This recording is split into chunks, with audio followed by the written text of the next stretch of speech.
Hello, everyone. Yes, it is Kyla, and welcome to Life is a Story. It has been a very long time since I've recorded one of these vlogs, so here we are, and hopefully this will be a good one that will entertain you. Truth be told, this is actually the second time I have filmed this vlog. I think about the end of January, it's a little over a month ago, I had filmed the entire vlog about the appendicitis, and I think I was still having the effects of the medication or something, because it is just awful. I don't like what I was saying, I don't like how I was saying it, I didn't like the way I looked, so I was just like, you know what, let's just redo the whole thing and hope this time I do a better job than I did the last time. So let's grab a beverage. Like I always say, grab your hot beverage. I've got mine. And here we go. Let's hope this one's better. Now, there's a couple of things that I find really peculiar about this whole ordeal. It was the timing of certain events that sort of led up to this episode, I guess. And the thing that surprised me the most out of everything was just how fast it happened. It happened on a Friday, and the whole week previous to this, Thursday, Wednesday, Tuesday, nothing to indicate that this was going to happen. Like Monday and Tuesday were just regular days. Wednesday, I went out with my brother. We went onto an open house at a local dairy farm, and we wandered around the farm, and I got to play with cows for hours. And cows are just like big dogs, so they licked me, and I licked all over the arms, and I was playing with cows, and that's basically what we bought. Milk, we bought some cheese. There was nothing unusual, nothing that would indicate that what was going to happen was going to happen. It was crazy. Even the Thursday, the day before, if anything, I might have been slightly fatigued, but I thought that was because I have been running around the day before. I don't know. But I never saw it as an indication that, my appendix was going to rupture. Nothing led me to that conclusion. And so, yeah, I think out of everything, that surprised me the most is that I went from feeling like me, nothing out of the ordinary, was working out, was cleaning, was doing my artwork, from that to what happened on Friday. Now, the other thing that I find really odd with the timing of this whole ordeal was that this was one of the only times in the entire year that I was completely alone in this house. Now, I live in the same house as my father and my brother. And I have a basement apartment, which I love. And but I'm never completely alone, except for 2 days out of the entire year.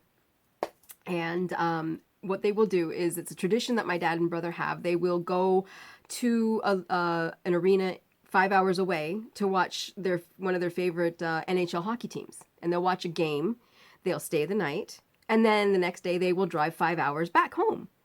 And they do that every year. And I love it. I love the complete alone time. What I usually do is I pig out on popcorn and I watch movies. So I'll have like a movie marathon of something. Like last year I had a Scream marathon where I watched all the Scream movies, one right after another, after another, after another. It was great. And I just sit and eat popcorn and everything. And sometimes I'll have a friend over, but usually I'm just alone with my kitty cats and I have a great time. And I was really looking forward to it this time. And the strange thing was, it was the day they were leaving that I got sick. And it was just like, out of all the days of the year, it was like this year they were going December 29th and December 30th. And December 29th is when I started getting really sick. So on the Thursday night, I had said to my brother, I was like, well, I'll try and get up and I'll see you guys off because they're going to leave early in the morning. And, so safe drive and have a good trip and all that kind of stuff. And not only did I not get up to see them off, but I slept very late into the morning. And when I woke up, I felt just awful. Like my stomach was in knots and I was just so uncomfortable, and I couldn't stay awake. I kept falling asleep and I'm like, what is going on? And my head was like dizzy, and I would try and sit up and I would get back down and I'd be like, oh my God, what is going on?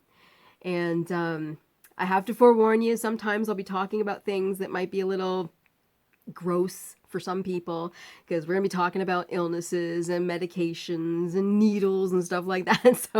So I'll just give you a little warning now. If you don't want to hear about what's going to happen, shut it off now. Okay, here we go. Yeah, I just felt awful. My stomach was in knots. And the weird thing that now looking back on, I think is very, very weird, is that I had a knot in my lower ab on the left side, which is weird because your appendix is on the right side. And it was on the left side, and it was like almost like a ball bearing the size of a pinball.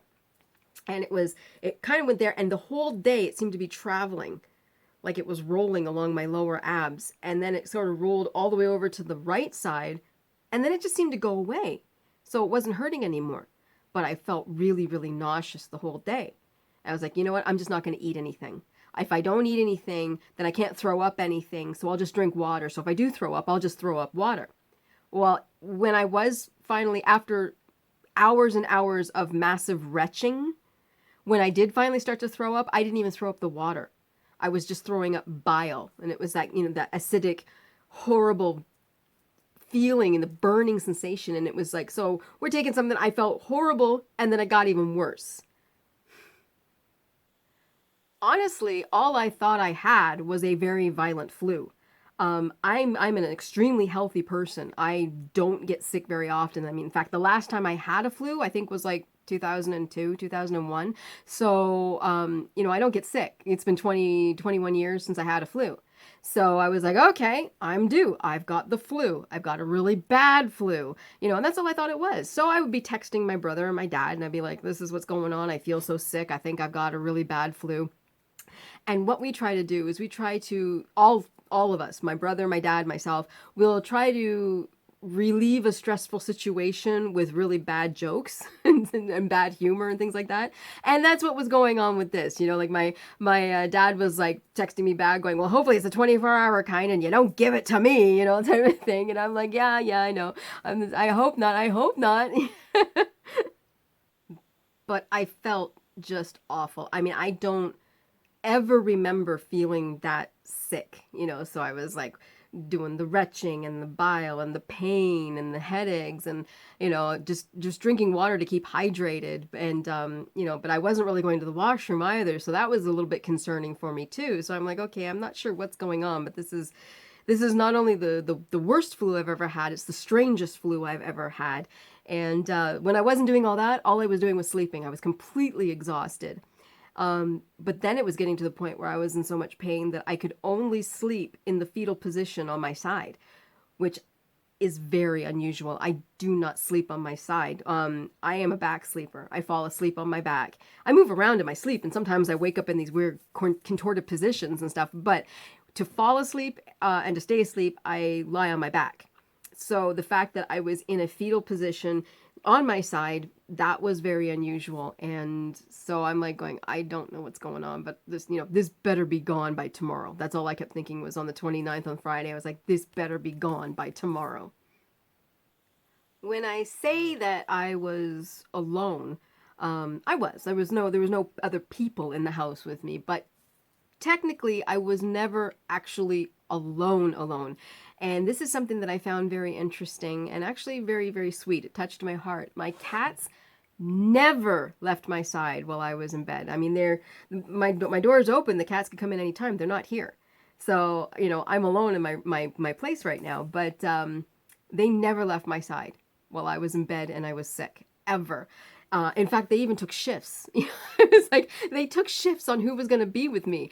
Sometimes they would both be sleeping with me, but then, one would take off, but the other one would sleep. Like Harlow would go and do cat stuff, whatever, cat stuff does.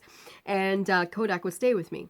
And then Harlow would come back. He'd jump up on the bed, lie beside me. And then Kodak, who sleeps at my legs, she would get off the bed and she would go and do cat stuff.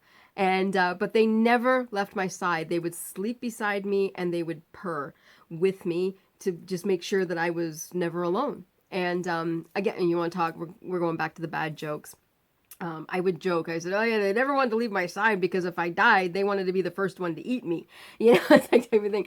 But honestly, I have a feeling that they knew there was something wrong with mom, and they wanted to find a way to make her feel better any way they could. And though they couldn't do it physically, they certainly did it emotionally. And I was very touched, and it really, you know, it really got me. And for that, I will love them forever. I love my kitties. Well, speak of the devil, Harlow just walked in. So, come on up, baby. You coming up? Come on, there we go.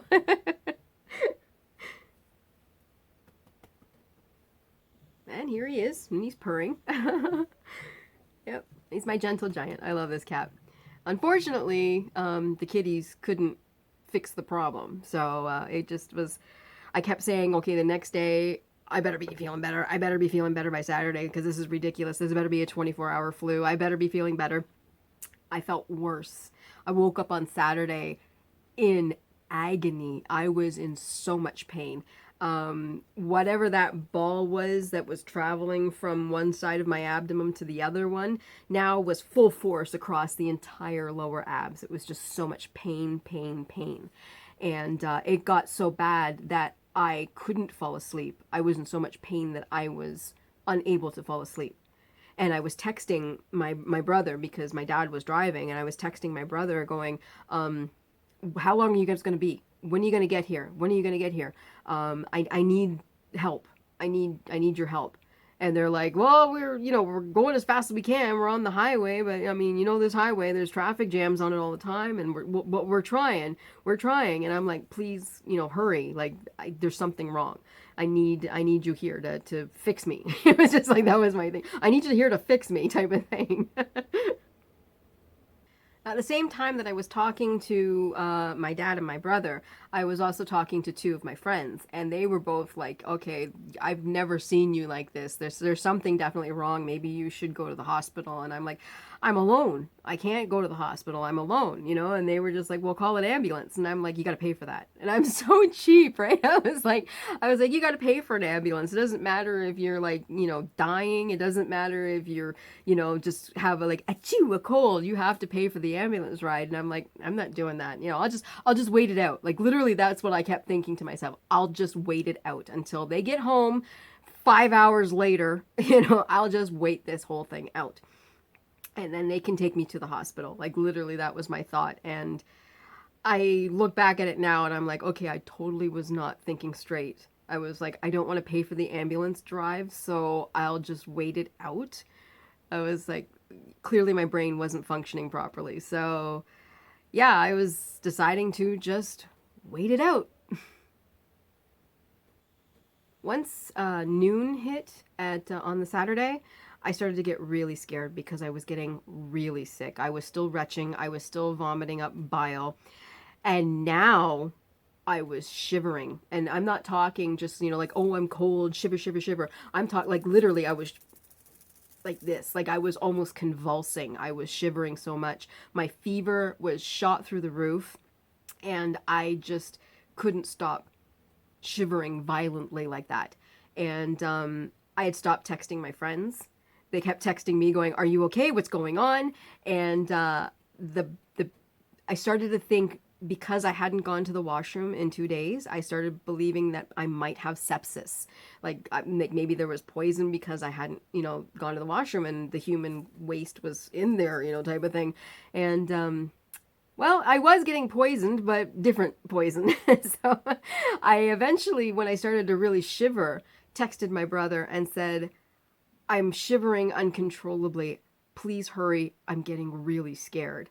And I mean, I feel bad now because there's nothing they could do. And he sent me, we're at this location, and that location was 3 hours away. And I'm like, okay, I'll just try and sleep and wait it out. Okay, I can do this. I can do this.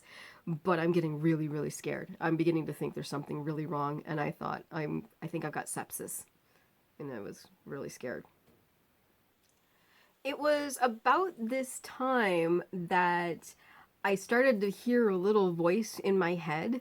Now, this might actually go towards the paranormal. I'm not gonna lie.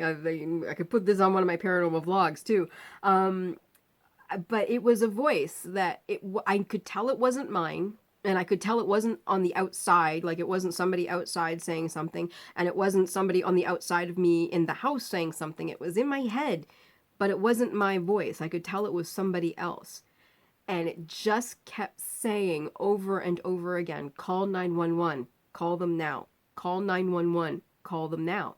And my brain was like, okay, maybe that's just like the other side of me where I'm trying to fight it and I'm like, I can work out through this and everything will be fine, to this other side of me, kind of like the devil and the angel type of thing on the shoulders. And I'm like, I'll just wait it out. I'll just wait it out. But the voice never went away. It wasn't a voice I recognized. It wasn't like it was my mother, or anything like that. It was just this voice that kept saying, call 911, call now. And that was just over and over and over again what was being said. And finally, I think at about maybe 1 o'clock in the afternoon, um, I did call 911. And I know there was a part of my brain that literally thought, if I call 911, will you shut up? So yes, I was feeling very, very sick and I did need to call 911, but I also just wanted this voice to shut up. Little weird. So I have to say, maybe 12:45 or 1 o'clock, I did call 911. I asked for an ambulance, and they told me, because I live at kind of in a rural location, they said, oh, it might be a while before they get there, but they'll get there as soon as they can. Actually, they got there really fast. They got there at like within 15 minutes. So I'd say 1 o'clock they got there, maybe 1:10, and it was kind of funny. Not, but like I clearly wasn't thinking straight. But I texted my brother back after I had already sent him this text of, I'm getting really scared, please come, hurry, hurry, hurry, and all this kind of stuff. I sent him a text, was, take your time. I've called an ambulance and I'm going to go to the hospital. So of course that's going to calm him down. Like really, that's what I was like, oh, take your time now. Don't worry about me. I'll be taken care of.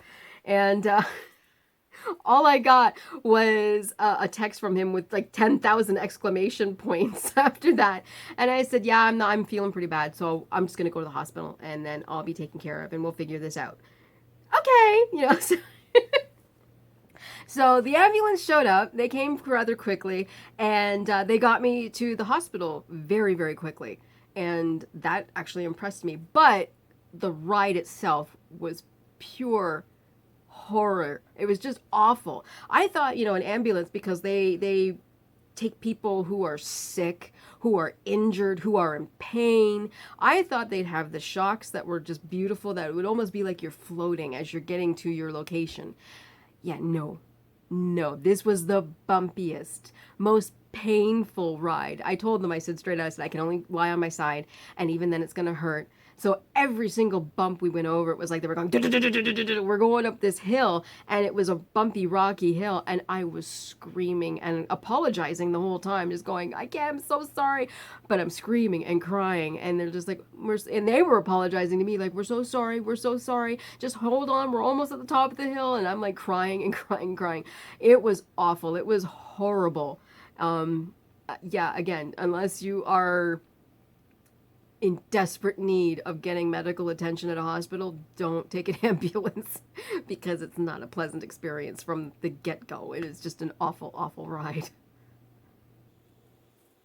The operation was a success. Clearly, I'm still here, and I have regained my health. I am not in pain, and so I mean everything did turn out okay in the end. For that reason, I will not name the hospital that I went to, nor will I even name the city that I went to, because everything was successful. However, there were things that really bothered me. Some of it not the hospital's fault. It could be the chokehold, the cutbacks that the provincial government has put on our hospitals, which is awful. And I believe the surgeons made a mistake. Now, doctors and surgeons, I feel like we put them up on a pedestal that's so high up But we don't always think that these are people, because they know more things or different things than I know.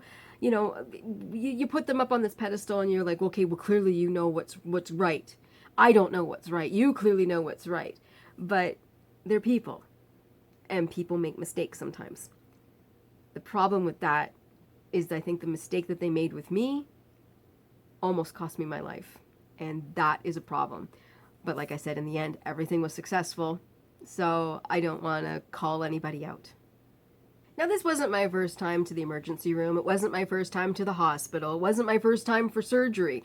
I've had surgeries before, but every surgery before this was a dated one, like, I'm on April 14th, I'm going to be in the hospital and this surgery is going to happen type of thing. So everything had been pre-planned. This was the first time I walked in there and didn't have a surgery written down going, okay, this is when this is going to happen. This was completely impromptu. I guess was the right word for it. And I've been in an emergency before, and you go to the emergency room and you wait for several hours until somebody can see you, but I'd never taken an ambulance before.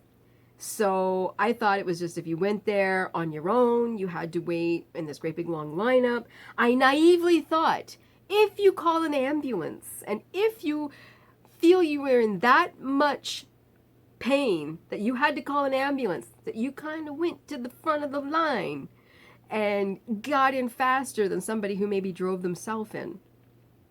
I was wrong.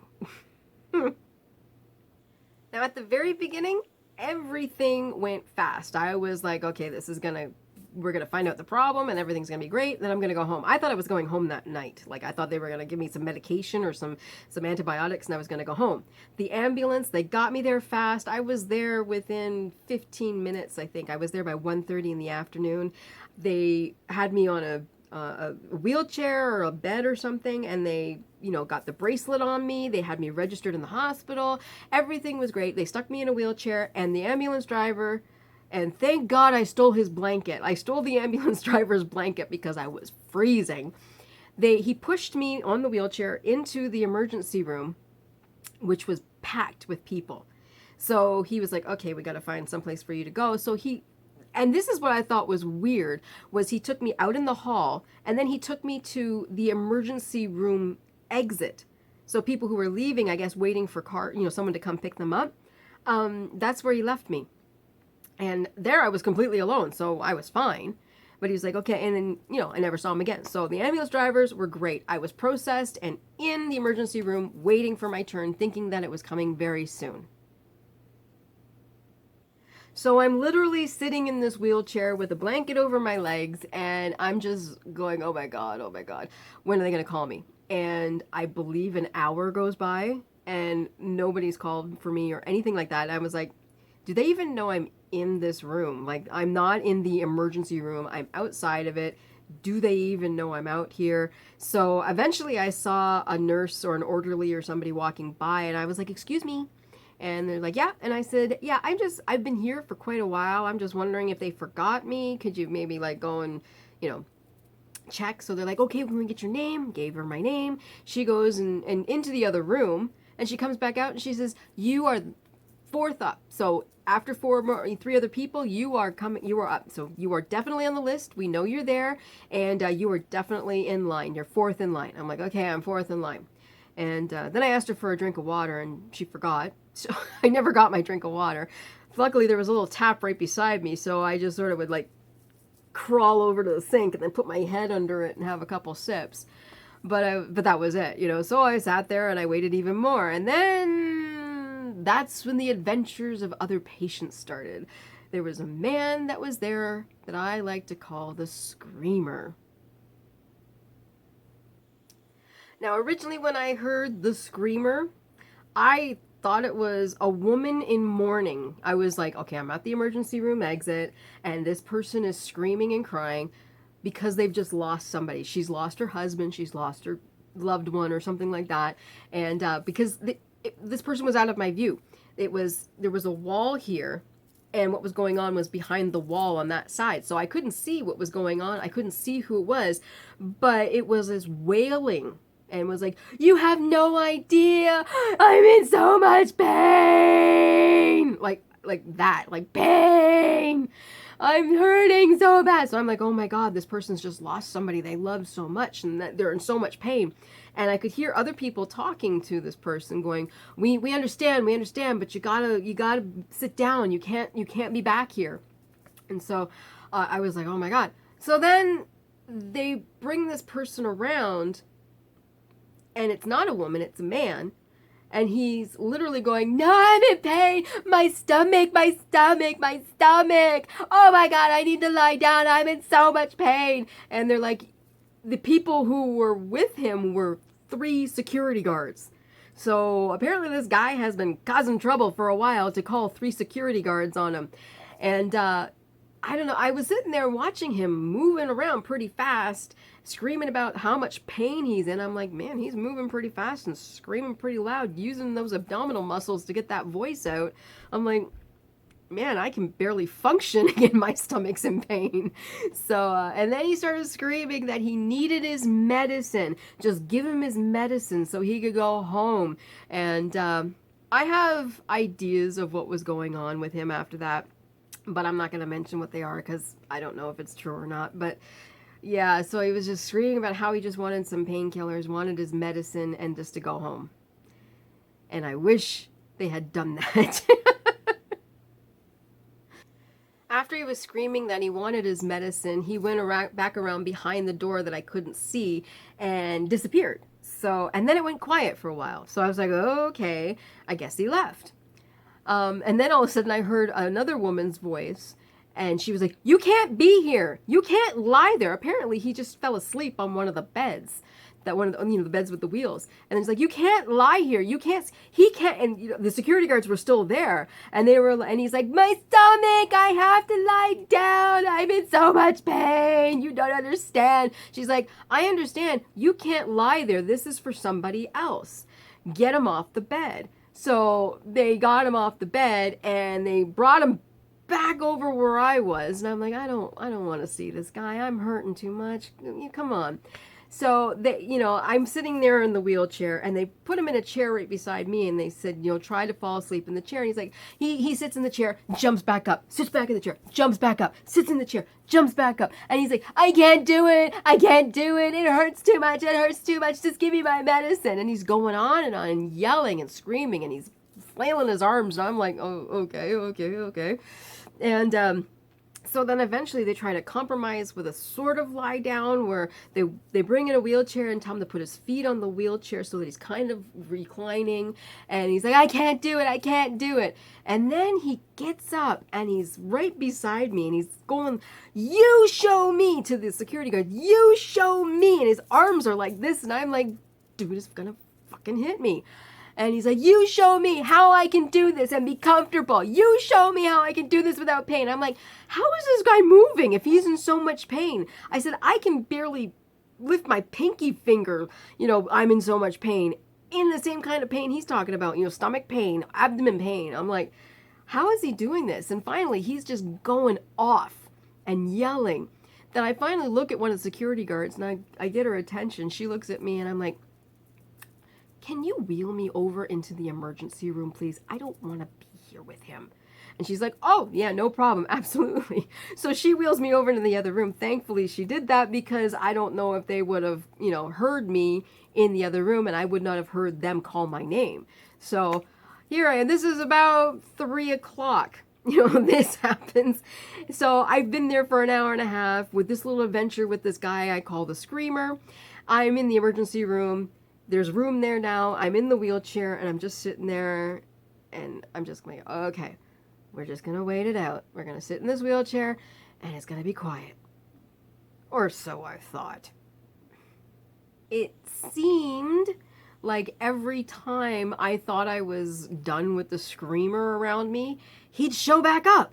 And that's what happened in the emergency room. He went from the exit where he was screaming and hollering at the security guards about lying in this wheelchair or something, to coming into the emergency room and sitting in the chair right next to me. I'm like, there's like 20 other chairs in here. You have to sit directly beside me? You know, so he sits down, he hops up, he runs back in the hallway, he comes back, he sits down, he hops back up, and I'm like, there is no way this dude's stomach is in pain. And he's hollering, screaming, and then finally after the fourth time, he gets up and he takes off. And I don't see him again. So I'm like, okay, thank God that is over with. So I was just lying. I was just sitting there, not lying. I wish I was lying down. I was sitting in the wheelchair, and I'm just like I looked horrible. I'm just like, I've got my hands on the handles, and I'm just sort of like my head down. And then finally I was like, okay. I got out of the wheelchair, and I'm walking hunched over like this. And I go over to one of the nurses at the desk, at the front desk, and I'm like, excuse me. And she's like, yes. And I said, I'm sorry. I'm in agony. I've been here since 1:30. Please tell me when I can get in. So she looked up my name. She's like, you are next in line. I'm like, thank you, because I can't take much more of this. And she's like, no problem. So I go and sit back in the wheelchair, and I'm just sitting there. 3:30, my dad shows up. So I don't know. They drove fast. My dad shows up in the emergency room, and I'm like, oh, at least I have somebody to talk to. And so we're doing banter back and forth and joking and stuff. Finally, at 5 o'clock in the afternoon, I get called. So they wheel me from the emergency room into, I guess, the emergency bed area. And I finally get to lie down in a bed. And I went back to texting my friends and sent them a picture of how horrible I looked and how horrible I felt. And I was like, I have never been this sick in my life, and I don't know what's wrong with me, but I'm in a bed at last. And they're like, oh, so you're staying there? I said, I have no idea, because I still don't know what this is. I've been here since 1:30. And they're like, holy crap. And I'm like, yeah, I know. So I'm just lying in this bed, and I'm talking to my dad.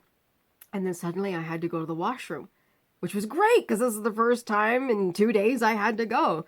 So I was like, okay, I gotta pee. So I'm gonna go and get like a sample jar, and hopefully, I can hit the jar and be able to give them a sample and say, tell me what's wrong and fix the problem.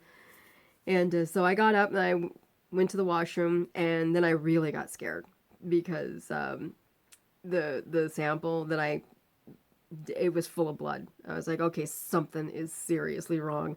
My urine got a lot of blood. So my dad and I are sitting back there. I'm back in the bed, and we're trying to think of what it is. And we came up with everything from, food poisoning to dehydration. Like maybe I was severely dehydrated, even though I had been drinking water for like 2 days straight. And I said maybe it was something to do with my bariatric surgery that I had 5 years previous. I had no idea, and we're just talking back and forth. And then finally the doctor shows up around 5:30-ish, maybe 5:30-ish. So the doctor comes in, and I start explaining to him everything that's going on.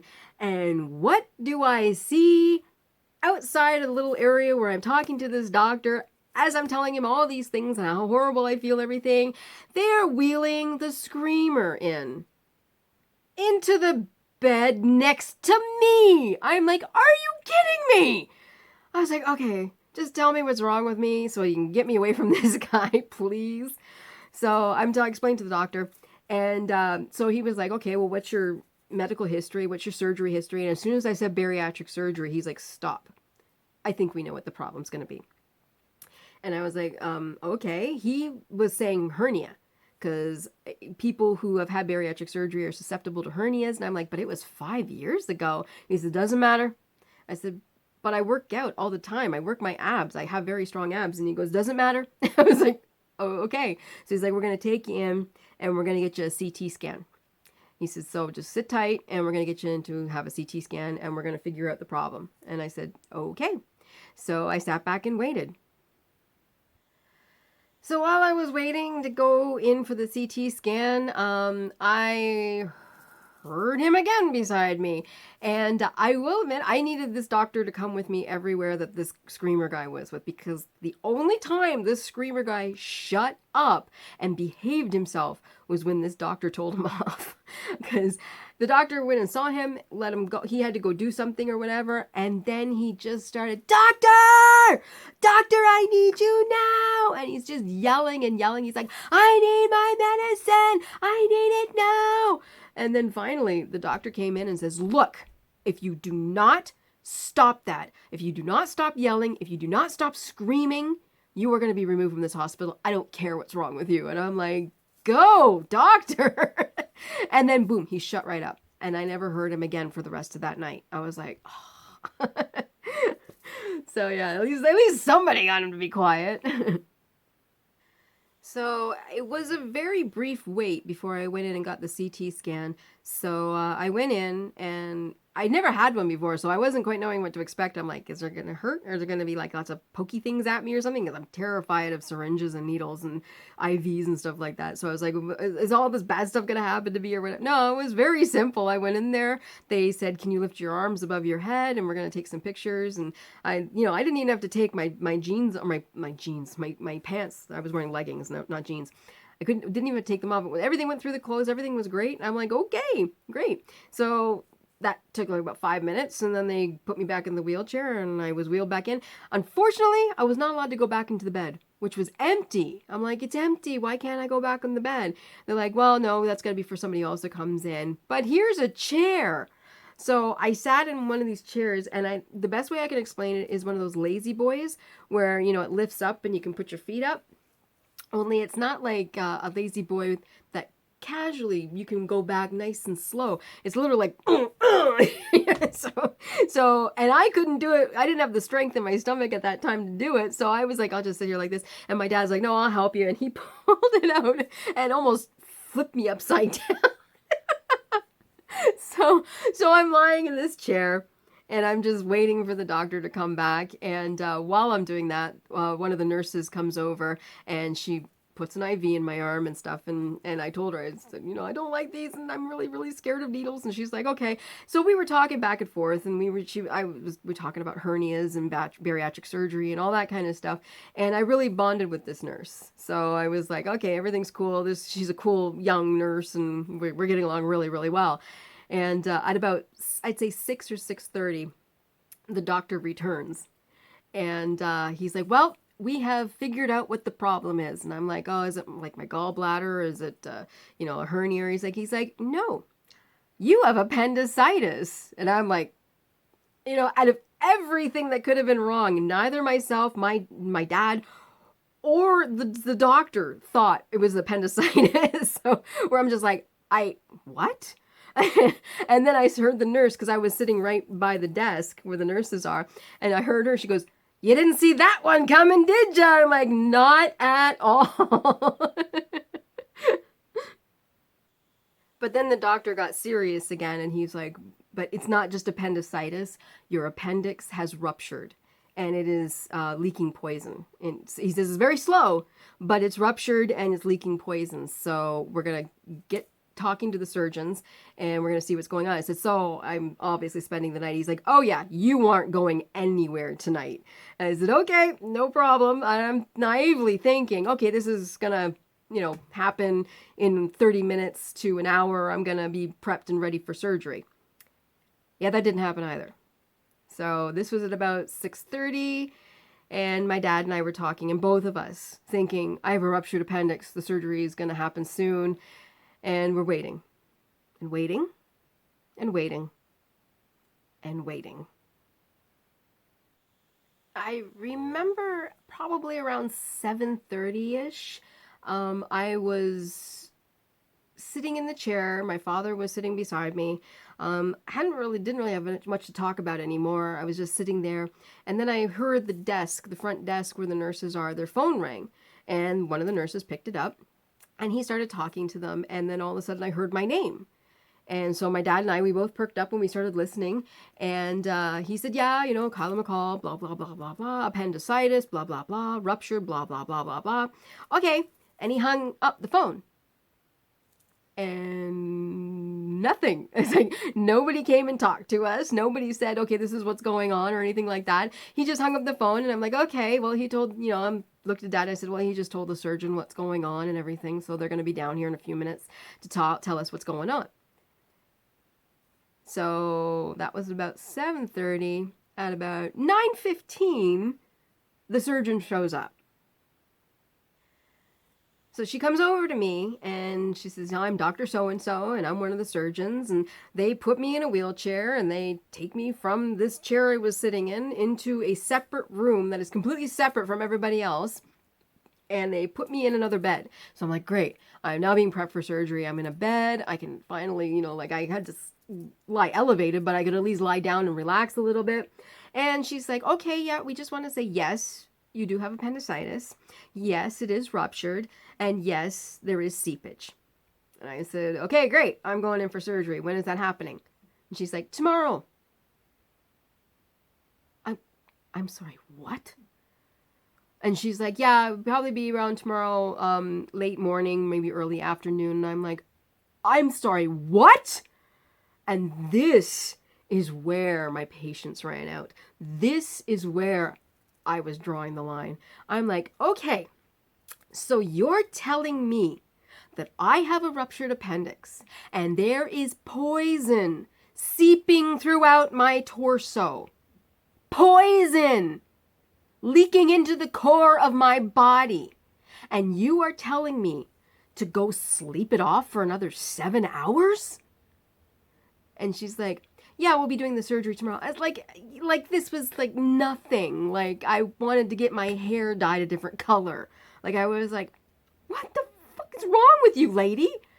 And my dad's like, you're kidding me. There's no way you can do the surgery tonight. She is in agony. And the surgeon was like, well, what time is it? And my dad looked at his watch. He said 7 or 9:30. And she's like, oh no, we don't do surgery after 10 o'clock at night. I was like, lady, I don't care. I said, you do the surgery tonight. And she's like, well, we don't do that.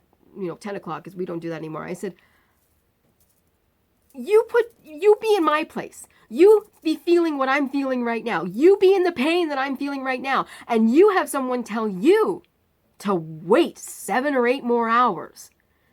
And she's like, well, I don't know what to tell you. I said, I have been here since 1:30 in the afternoon. And she's like, well, we didn't know that. And she walked out. I was like, now I don't know what the rules are for surgeons. I don't know what the provincial government has put on them that they cannot do surgery after 10 o'clock. But I thought this would be construed as an emergency that needed emergency surgery. Apparently, I was wrong. And this is the big mistake that I think they made. It was like, oh my God, I gotta live through this for overnight? I said, what the hell? So they took me out of the bed. I couldn't stay in this bed. I'm like, again, why are you pulling me out of the bed? I'm going to be staying here all night in pain. Can't I at least be in pain in a bed? And they're like, no. And we don't have any beds we can put you in overnight right now. We'll be looking for one. But for now, you got to go back in the chair. So they stick me back in the... This is how bad the government has made our hospitals now. And this is no fault of the hospital. There are literally no beds for people in pain that are sick to lie down in. It was just awful. So I go back to the chair, and the nurse that I had been talking to earlier, she came up to me and she says, you're going to be here overnight. There's no surgery. I'm sorry about that. Do you want a painkiller? I think it was just like extra strength Tylenol or something like that. But she put it into my IV, and I said, yeah, I can't go through this for another 7 hours in this pain. So yeah, I could really use some painkillers. Now, if you know me, I hate drugs. I hate drugs. Like doctors who prescribe me pills, I treat them like pushers. It's like, don't you go pushing your penicillin on me type of thing. I was like, so for me to actually say, yes, give me some painkillers. I was in bad shape. And, they moved me from the chair that was right in front of the front desk because that was in the lights. And they put me into a chair in the dark in the hallway. And my dad stayed with me. And I was like, Dad, just go home. He's like, I'm not going home until you get a room, until you get a bed. I said, Dad, it might not even happen. So just go home. And he's like, nope, I'm staying here. So we argued for a little while, and I think I fell asleep for a little bit. And then finally I woke up and I was just like, just go home. Finally, around, I think it was like midnight, he went home because it was just huge. I said, but just go home. You can't do anything else here right now. So just go home. If I get a room, I'll let you know. So he finally did go home. And so I stayed in that hallway until 3 in the morning. And they finally found a room for me. And God, I wish I could have stayed in that room. Because it technically wasn't a room. It was what they called the sunroom. So usually before the hospital had such restrictions on beds and rooms and stuff like that, this was called the sunroom, where patients who were recovering could go and sit in this brightly windowed lit area, and just relax. And they had closed the doors. They had put one bed in there. And the only caveat was there was no bathroom in there. So you had to get up and walk all the way down the hall to go to the bathroom. And I was like, I don't care. I'm in a bed. I'm lying down. I'm sleeping. I don't care. So I was just happy. And God, I wish I could have stayed in that room because I was alone and I didn't have to deal with anybody. And it was nice and quiet. And I actually, that was my best time in the hospital, was in that room. I have a tendency to believe that I am not a good patient because I'm so fiercely independent that I'm like, I don't want this medicine and I don't want this and I don't want that. And, like, get out of my way. I'll do this myself. I don't care if my legs are broken. I will walk to the store and back. But I guess in the end, that does make me for a good patient because I am independent that way. And, this is where I bonded with one of the nurses. Actually, all the nurses there were astonished that, well, I had to go to the bathroom, which was at the end of the hall. So I grabbed my little pole that had my IV in it, and I got down and I'm hunched over and I'm walking to the bathroom. And they're like, oh my God, we can't believe you're actually walking. And there's one nurse that I bonded with, and she was like amazed that I was doing this. And I'm like, yeah, well, the bedpan thing ain't working for me, and there's no way in hell you're putting a catheter on me. So I'm going to walk to the bathroom. And she was like, oh my God, you're so strong. And I'm like, well, thank you.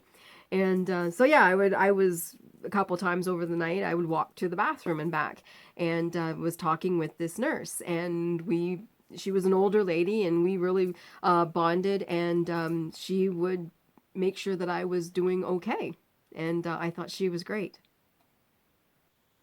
I know a lot of people claim to have had problems with nurses while they were in the hospitals.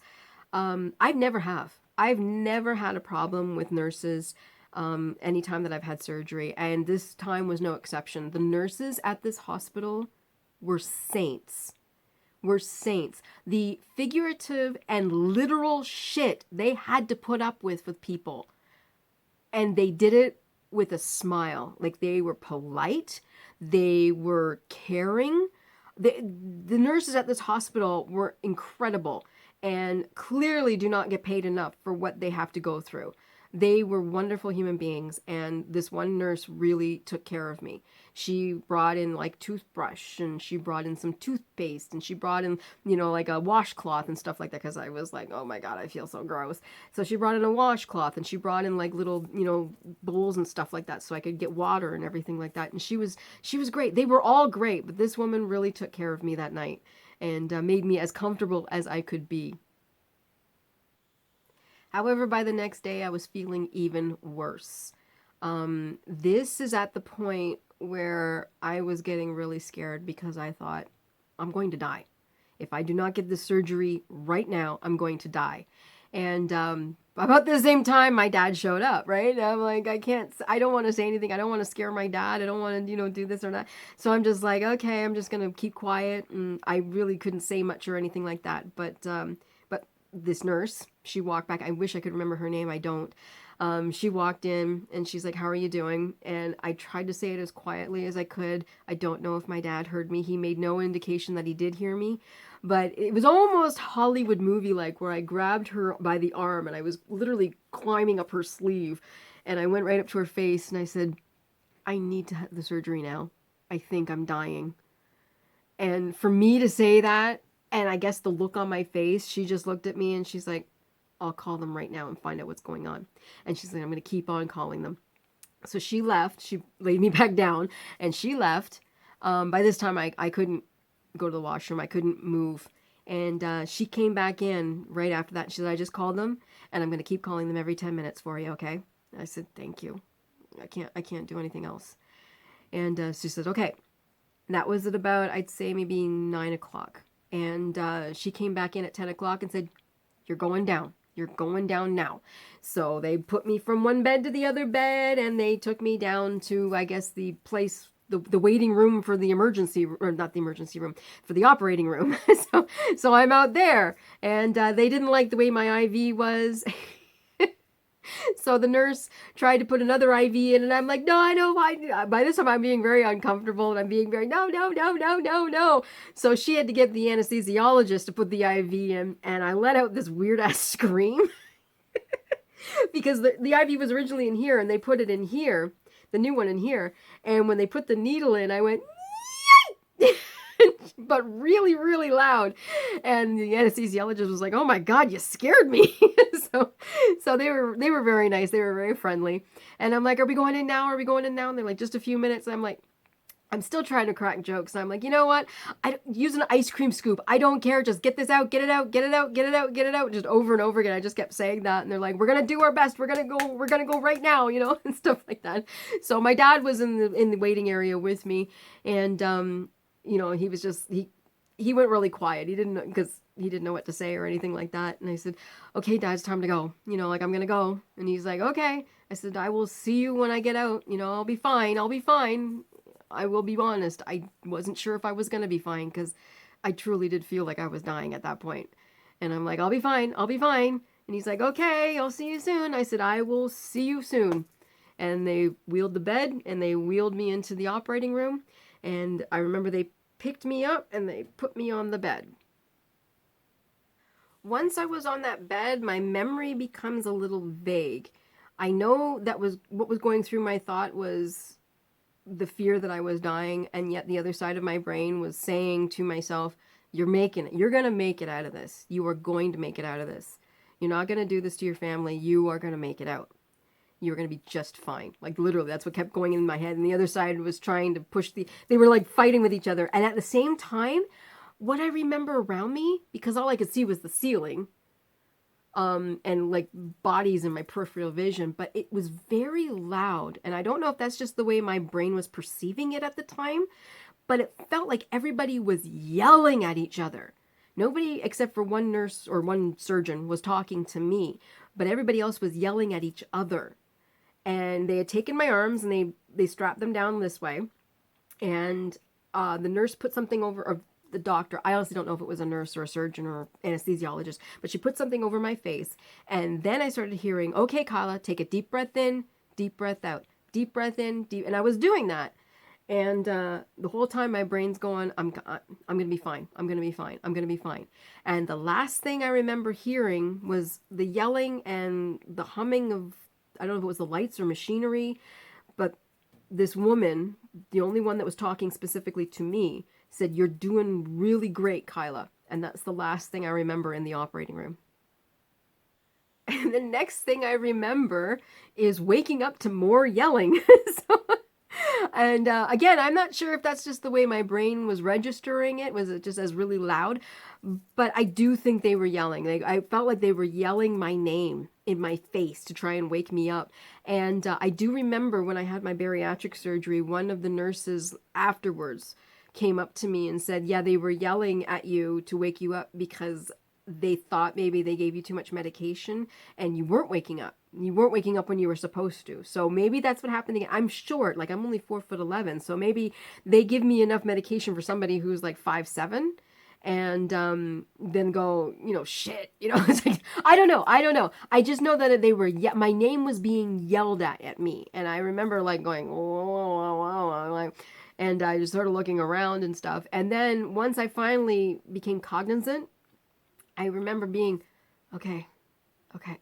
And again, I'm not sure if I actually said this or if I'm going to be doing a lot of swearing here, or if this is actually what I said while I was there with all these doctors. I was like, oh my God, I feel so fucking good. I was just like, it was instant relief. Like, yeah, I wasn't I wasn't going to go out and, walk a couple of kilometers or anything at that moment, but it just, the screaming, horrible, awful pain that I was feeling was gone. It was just relief. And I'm like, you have no fucking idea how fucking good I feel right now. I feel so fucking good. And I just kept saying that over and over again. And like I said, I don't know if I was saying it in my head or if it was actually coming out of my mouth, but I dropped so many F-bombs in about 2 minutes, but I just felt so good. And then I think I fell back asleep. I don't really remember much after that until I was put into the room, which then brought in a whole whack of other complications. So once I was in the room, please, I am not without heart. I understand that everybody who's in the hospital is in the hospital because they are in pain, they are sick, they are, like in agony. I was in agony. I understand that. The problem is not everybody understands that, and I wish everybody did, but they don't. And that was the problem that I had. It wasn't with the staff. The staff was great. The nurses, again, saints. They did an amazing job. They would come in. They would take my blood. They gave me the blood thinners. They made sure that I had painkillers. All that kind of stuff. They were wonderful. I had no problems with the nurses. It was the people that I shared the room with. It was people who were in the hallways, and it was people who came as visitors, who brought their children, who decided to run around and scream and holler while other people are trying to sleep. It's like, so it's like, I'm not without heart. I understand that recovery in a hospital, that doesn't happen. You go there, you get your surgery, and then get out and recover at home, because it is impossible to recover in the hospital because of other people. We'll start off with my old cohort, the Screamer. Yes. One more story about the Screamer. I got put into a room that was probably originally a room for 2 people with 3 other people. So there was now 4 people cramped into this one room. So that was bad enough. I really, really, really wanted to go back to the sunroom. I really, really, really wanted to go back to the sunroom, but they stuck me in a room with other people. But the sunroom was reserved for the Screamer. I'm lying in bed. It's about 1 a.m, and then all of a sudden, screaming. I mean, he was yelling before and complaining and saying he wanted his medicine. He was in so much pain. This time, we're talking screaming like a banshee. And I'm not exaggerating. We are talking blood-curdling horror movie screaming. Banshee screaming. It was awful. And he wasn't even saying words by this point. I could tell it was his voice.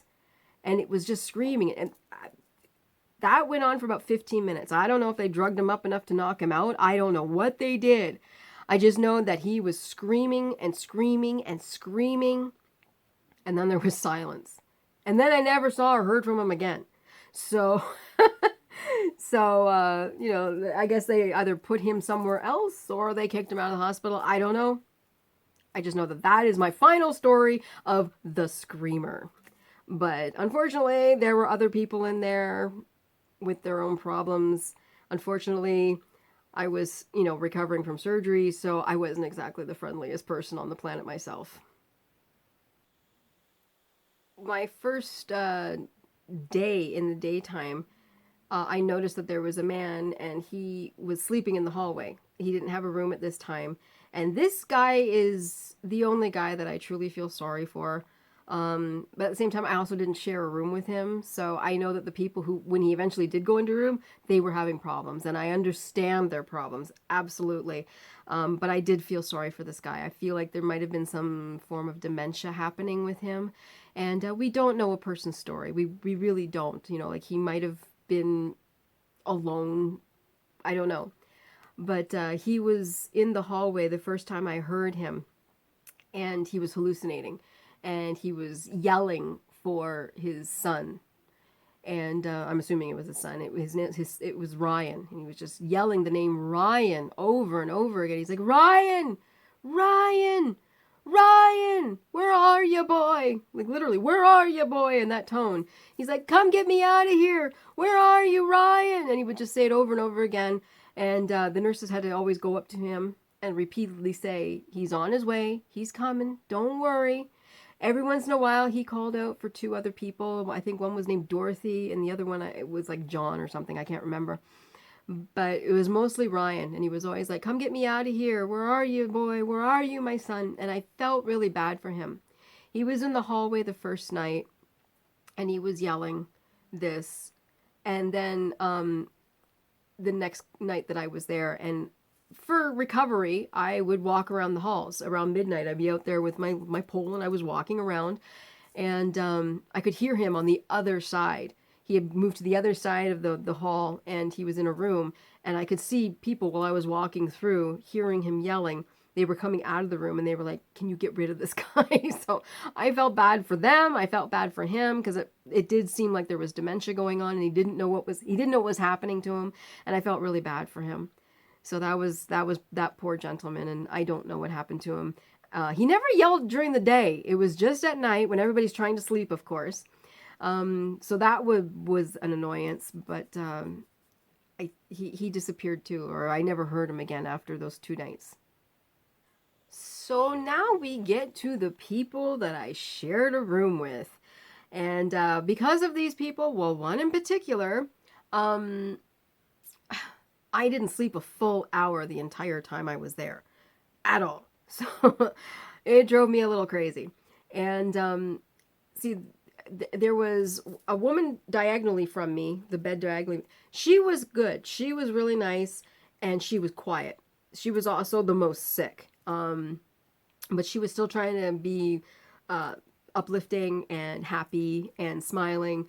Unfortunately, she had family that would come in and be noisy, but she herself was very quiet. So when the family didn't come in to visit her, she was pleasant. The guy across from me, I just thought he was a jerk. He was a jerk to the nurses. He was a jerk to his sons. They would come and visit him. And one in particular, you could say, you can have your favorites, but don't make it public for everybody to notice that you're treating one son horribly and one son okay. It was just, I didn't like that. But he was an older gentleman, and I think he was a smoker, so he was also getting nicotine, withdrawal and stuff. So he was just annoying. I just thought he was being a jerk. It was the woman beside me that I was like, if I don't get released from the hospital soon, I'm going to throttle her. Like, it was just bad. And I won't use her real name. I'll just call her Mary. Mary was a piece of work unto her own. She never pressed the call button, even though the nurses told her every single time to press the call button. And she'd say, I did. And it'd be like, no, you didn't. I did. Because what Mary would do was yell, help! I need help! I need help now! So she's disturbing me, she's disturbing the man, she's disturbing the woman, over and over again. And she's not pressing the call button, and the nurses never came, let's just say that. So I would press my call button, and they'd come rushing to see what was wrong with me, and I'm like, shut her up. It was just like, shut her up. So they would go and they'd look at her and they'd take care of her, whatever it was that she needed. She was rude to them. She would be very, almost like they were servants, and just not a nice person. Now, because of conversations that she had with some of her visitors that were there and whatnot, I know what her ailment was. And I'm not going to say what it was. It was bad. But you can still be nice. And, I was trying to be as nice as possible. The lady across from me was very bad, and she was still being nice. So it was just like, what this woman was doing was driving me crazy. It's like, like I said, I am not without heart. I understand she was not in a good place. But at the same time, she was not understanding that none of us were in a good place either. In the beginning, she would go and use the washroom, and then she just stopped using the washroom, and she would demand that the nurses come and take care of her in that sense. But in the beginning, she would go use the washroom. And I don't know how. I have no idea how this woman did this, but she would miss the toilet entirely and piss all over the floor. And disgusting. And not tell anybody. Not tell anybody to clean it up. Not clean it up herself. Nothing like that. She would just use the bathroom and come back out. And one time she came out of the bathroom and I had to go in. And thank God I wear shoes. You know, and I was not walking around bare feet. I was in shoes. But I used the bathroom and I came out and there was piss all over my gown. This woman's urine was all over my gown. And I was so mad. So mad. So I talked to one of the nurses and I said, this is what's happened. I've got urine all over my gown because of this woman. I need a new gown because there's no way in hell I'm going to walk around with somebody else's pee on me. So because I had the IV in me, I couldn't change myself. I had to have her, one of the nurses come and help me change, which I don't like because I'm an independent person. So I was really mad at that point. So by this time, I'm trying to recover from surgery and this woman is driving me nuts. And from that point on, I walked down the hall to use the bathroom I used before. When I was in the place that didn't have a washroom, I would walk down to that one. And that's what I used. I never went back into that room's bathroom ever again because of her. And, but the fun doesn't stop with her ending there. Nope, not at all. The final thing I will say about Mary is her husband would come and visit her, and I'll call her husband John. And he would come and visit her, and then he'd have to go to work at, say, like 3 o'clock in the afternoon. Only I guess she had no concept of time. I guess she had no concept that he was not there. I don't know. I just know that at odd hours, she would start calling his name. Like midnight. When we're all trying to sleep. And she'd be like, John! John! John! So I think I was in the hospital for 3 days. Yeah, I was there on the 31st. I left on the 2nd in the afternoon. Yeah, this was around the last night that I slept there. Or tried to sleep, because I wasn't sleeping at all. And she was calling his name. John! John! Well, I'd had enough. I was done with this. I just was like, John is not here. And she went dead silent. She was all of a sudden, there was no noise at all from beside me over here.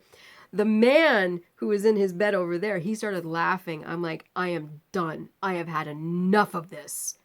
John is not here. And then he stopped laughing. I think everybody was really scared of this little redhead. It was like, what's going on? But so yeah, that was the last time I kind of was like, okay, if I don't get out of here, I'm gonna strangle my roommates. But yeah, I didn't have any problems with her after that, and yeah. Then we had the next day where I could finally think about going home. So we're going to talk about the surgeons now, and there was this woman, and this surgeon, she was the only one that really creeped me out. She came in, it was my first day being out of recovery, and I was just in the bed. I think I was texting one of my friends or something saying, I'm still alive, I'm here, that type of thing. And she came in, and she's at the foot of the bed, and she just looked at me and she's like, yeah, I'm one of the surgeons. I was in the surgery with you. And she had this great big smile on her face while she's talking to me with her head kind of going back and forth like this. I think I'm exaggerating the head movements, but not the smile. She was like, her smile was wide and she goes, now, and she leans forward. She goes, you had a very unhappy appendix. And then she proceeds to tell me in this talking down to me voice with this smile on her face, telling me that my body was full of the poison. It took them forever to get it out. There was the hole in my appendix. They had to take the appendix out, and the poison had almost reached my organs. And I was like, finally, I was like, yeah, kind of like you shouldn't have made me wait 12 hours to get the surgery done, huh? It was like she didn't even hear me. The smile never went away. She was like a Stepford wife. It was really freaking creepy. And she's like, it was like she didn't even hear what I said. She just kept on going about the surgery and stuff like that. And I'm like, okay, this woman's freaking me out. Just get her out of here. It was like, oh my God. So she, they said, just go. So she told me what she needed to tell me, and then she left. And thankfully, I never saw her again. While I was there, eating was a problem. Now, ever since my bariatric surgery, eating, I wouldn't say it's a problem. It's just I'm not a heavy eater anymore. I don't eat meals. I don't sit there and you give me a plate full of food and I sit there and eat the food in one sitting. If you give me a plate full of food, I will stretch it out for hours. Like I have like yogurt and I'll take 3 or 4 spoonfuls, at the most 4 spoonfuls, and then I'll put it back in the fridge and I'll go do something. And then, about maybe 15 minutes to a half an hour later, I'll come in and have another spoonful, put it back in the fridge. And that's just the way I eat now. So when they would come in and they'd drop this food in front of me, I'd be like, I don't want any of this. Plus, I had just, when you're recovering from surgery, you don't really want a lot of food. And I didn't really want anything. And the food they were giving us wasn't that great. So, I think, I don't know, I think maybe I ate a little bit of yogurt or something once while the whole time I was in the hospital. So basically I didn't really eat much of anything for about 5 days.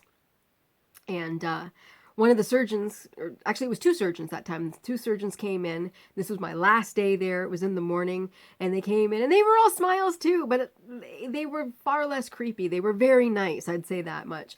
And they were like, so how's it going? I'm like, oh, I'm okay. I think I'm doing all right. And, the one surgeon, he's like, yeah, you're doing really good. And I said, thank you. And he goes, what are you still doing here? And I literally looked at him. I said, I know, get me out of here. And he's just like, he started laughing. He's like, okay, after lunch, we're going to come back, see how you're doing. And if you're doing good, then you'll be released. And I said, great. So they left and the nurse comes in and she says, yeah, you got to have some lunch. And then they'll come back and see how you ate. And then I just sort of went, okay, this might be a problem because I don't really want anything to eat. So I explained the situation. I said, I'm not a big eater. I don't like to eat a whole bunch at one time. And I've been sick, so I really don't want to eat anything right now. And I also mentioned that I'm a vegetarian. So if you give me anything with meat in it, I'm not going to eat it as it is. So she was like, and I saw her, she was with her phone sending messages to the person who makes the lunches or whatever. And literally was saying, like vegetarian and doesn't eat a lot and soft foods. So lunchtime comes around and I said, oh, I can't have bread either. I said, I can't eat bread. I can't eat pasta unless it's vegetable pasta. I said, but I can eat crackers. So, it's the yeast in the bread I can't stomach anymore. So she's like, oh, okay. So the lunch comes. It wasn't the same nurse. It was an orderly. He put it down in front of me and I look at it and I look at the menu and it's chicken stock and tuna sandwich. So I'm like, okay, tuna and bread. All right, that's not going to work. 1 clementine and 2 crackers. So I'm like,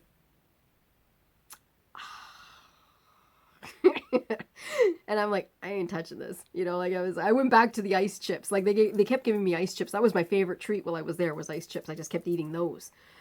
And so I constantly was peeing. Thank God I was at least peeing. But so I was just looking at this stuff going, okay, I'm not having chicken stock because it's chicken. And I'm not having the sandwich because it's a sandwich with fish. And I don't eat fish. So I'm like, and I just picked up the crackers and put them aside. So that same nurse who sent the text, she came in and she said, are you okay? I said, and I explained, I said, they've given me meat and they've given me bread and they've given me all this stuff. So she's like, you have to have at least 50% of your lunch before they can let you go. And I'm like, well, I'm not going to have 50% of this. That's for damn sure. And I said, I have a problem eating meals. And I said, you've also given me meat. And she's like, okay. So she takes the food away and leaves me the clementine and the crackers. And then she comes back and she's got vanilla yogurt and vanilla pudding and like a pear and all this kind of stuff. So I think I took the vanilla pudding and she just sort of put it all down in front of me and I took the pudding and sort of put it in front of me. I ate the clementine. Now I even have problems with fruit that has skin on it. So I'm peeling the clementine and then I'm peeling the skin just so I could eat the little juicy parts inside. And I'm like, I feel like this weirdo who's like peeling already peeled fruit. So I managed to get the clementine down with this pile of like dead clementine skin and peel. And I'm looking at the crackers going, I can't. I'm like full. I cannot eat this. I'm like, they're not going to send me home because I can't eat this stuff. So then after all that, the surgeons finally came back in. And they're like, how you doing? And then I went through the whole thing again. I said, this is the situation, bariatric, blah, blah, blah. Can't eat it all. This is all I could eat. You know, and I'm afraid you're going to make me stay here because of this. And they're like, you're going home. And I'm like, whoa. One last thing I will say about the hospital that I thought was really, really weird is, and I don't know if she meant it the way she said it, but she did say it this way. And when I dressed and I was all ready to go, and I was, telling them I was leaving, what they do in hospitals, they wheel you to the door where your ride comes and picks you up. And she asked me, she says, do you want the wheelchair or do you want to walk? And I'm like, I just thought it was customary to get a wheelchair. And she's like, well, if you take the wheelchair down, so basically I would have to take myself in the wheelchair in the elevator down. And then she said, but we don't have enough wheelchairs up here, so I would have to bring it back up.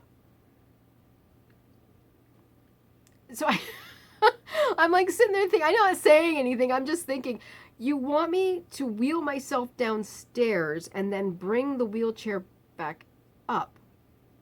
But how do you know what, I'll walk. It's just like, I'll just walk myself down there. So I got down there and I sat in the chair, and my dad came and got me, and the first thing he's like, why are you just sitting here? Where's your wheelchair? And I'm like, don't ask, just put me in the car. so got in the car, went home, and that's where the recovery began. I remember when I got home, I immediately crawled into my bed and I slept. And it felt so good. And I just slept and slept and slept. And I was like, oh, it was so quiet. It was so dark. It was so beautiful. I'm just like, it's so nice to be here. And I mean, it is. When you get home, that's when your recovery begins. And I don't want to get into everything that I did, but, I would take the medication, and I was going for walks. And in the beginning, it was literally just like when I was starting off my bariatric surgery, where it was like I was walking to the end of the driveway and back. I felt a little bit better than that, so I was walking across the street, and there's a parking lot across the street from my house. So I was walking around the parking lot and things like that. I had a cane, and then I was walking to, and this was kind of cute, I ended up walking to the general store in town, where we have a post office in the general store. And I did not know this at the time. I thought they were going to see me with the cane and be like, oh my God, what happened? Whatever, because the people who own that store are so nice. So I walk in, and my brother had already told them what had happened. So I walk in, and they were like, oh my God, are you okay? How's it going? Are you recovering from surgery well? And I'm like, either they're all psychic or my brother told them what's going on. So they were very nice to me. So the walking, it saved my life once before after the bariatric surgery. It saved my life again after the appendectomy. Now, I'm pretty sure this was the medication that they gave me. I think it was the painkillers. It started off in the hospital, and then once I got home, I was not IV anymore, but they gave me these pills, and they were just little tiny painkillers. They were very small. I had a week's supply of these, and I don't know what they were called, but I do remember when I was reading the description of them, it said narcotic. So me being dead set against medication, I was just like, I do not appreciate taking narcotics. Like, I was like, no way am I doing this. But the doctor was like, no, just do it. Just do it. I was like, okay. So I took the painkillers. They gave me very, very vivid, weird-ass dreams. But they were so vivid that I would open my eyes to make sure it wasn't really happening in front of me. And this started in the hospital. My last day there, I was sleeping, and I thought maybe this was because I wasn't getting enough sleep. I was only sleeping for like half an hour before something woke me up. So I thought it was, I was kind of maybe hallucinating or something like that. But no, I think because I was really in a deep sleep once I got home, when I was recovering, I was sleeping. I think it was the painkillers. There was something in them that was giving me these really, really funky, vivid dreams. And I'd be lying in bed, and then I'd have this dream, and it was almost like everything was like right here in front of me. Like it's like right there. And it was like floating in front of me, and I'd be like, and I'd open my eyes and be like, is this really happening or is this a dream? And the weird things would be like, woo, oh, psychedelic. It was just missing the music from the 60s, the psychedelic music. One dream in particular leads me back into the paranormal. Remember how I was talking about how I was hearing that voice telling to call an ambulance and call 911 and all that kind of stuff? This kind of goes back to that, in my opinion. I was home alone. My brother and my dad were at work, so they left for the day, and I was in bed, and I think I slept till like 10:30, maybe 11 o'clock in the morning, and I was having one of those dreams, and I actually remember this dream because they were geometric shapes. It's like all of a sudden this blue square and this yellow triangle, and they were almost three-dimensional looking. They were kind of floating slowly in front of my vision and fading off. It's like really weird. And all these pillows were up, so I was in a sitting up position. And I did that again. I'm like, is this really happening or is this a dream? So I flutter the eyes open. I'm like, okay. All right. So I'm opening my eyes. I'm looking around. My room is dark, and I'm like, okay, it was a dream. All right. So I'm like lying in my bed. I've established that whatever this was a dream, and my eyes have stopped fluttering. I'm looking around the room, and it's dark, but it's not so dark that I can't see. I mean, it is daytime, and I do have a small window that a little light comes through the cracks and stuff. So I was like, okay, it's the morning. I guess I'll get up. And then I just happened to look down, and this was not a dream. This actually was real. And the main reason why I know it's real is because I can hold what was down on my chest. As I'm looking around the room and then I look down at my chest, I see that there's this right around here. It was like I had the blankets up and there was like this brown dot just sitting there. It was like this little brown dot. And I was like, what is that? And I was like, okay, I was seeing a bunch of geometric shapes. Am I still sleeping? Am I still dreaming? Like, I don't know. I'm high as a kite, I guess, from the medicine. But I was just like, I don't know. So I actually touched it. And I was like, okay, I'm feeling this. This is real. It was a penny. It was this penny. And I'm like, what the? A penny. In Canada, we have uncirculated the pennies. We don't use them anymore as currency. I cashed in all my pennies years ago. There's 2013, I think, was the last time we used pennies as cash for trading in for cash.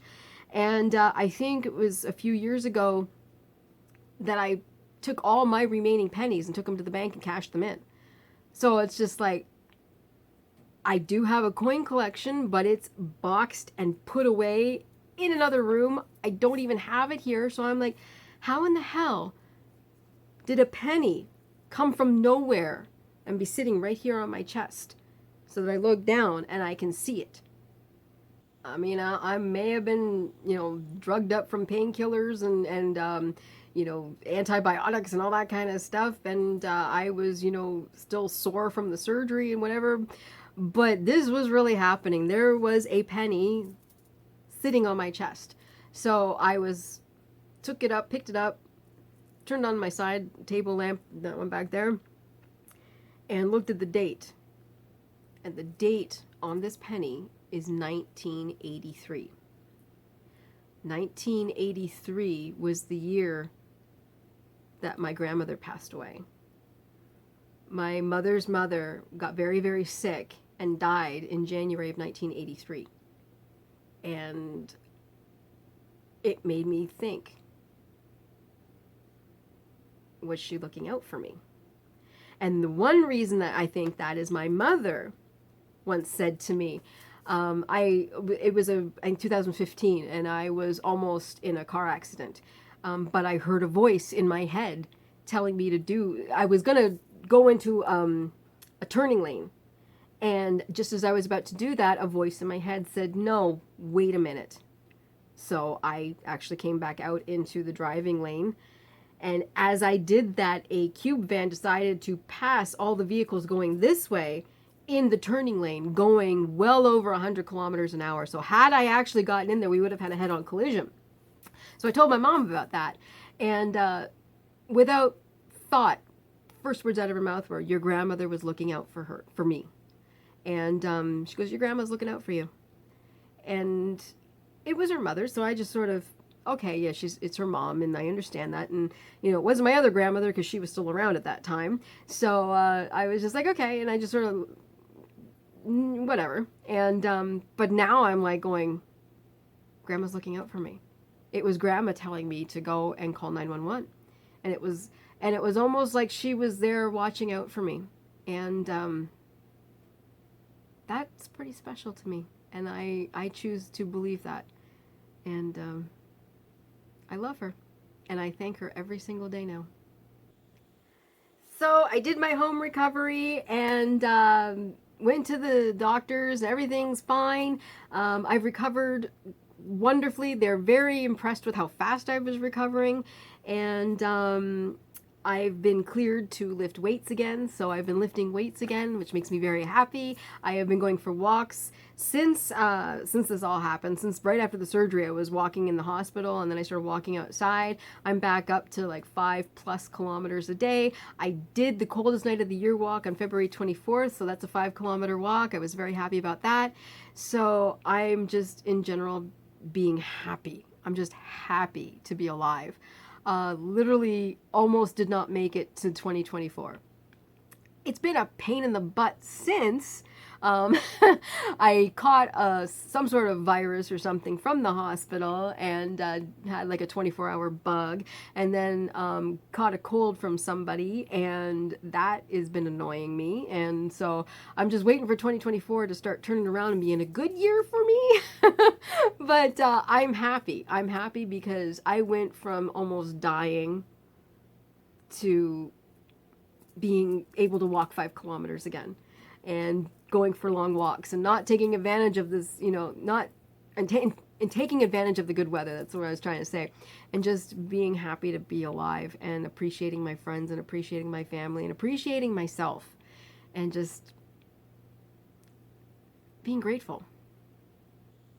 If I'm to offer any advice for anything, I guess out of this experience for me, what I learned is that if you are really not feeling well, and if you have something in the back of your brain telling you that something's not right, whether it is a voice of someone else or your own voice, get it taken care of right away.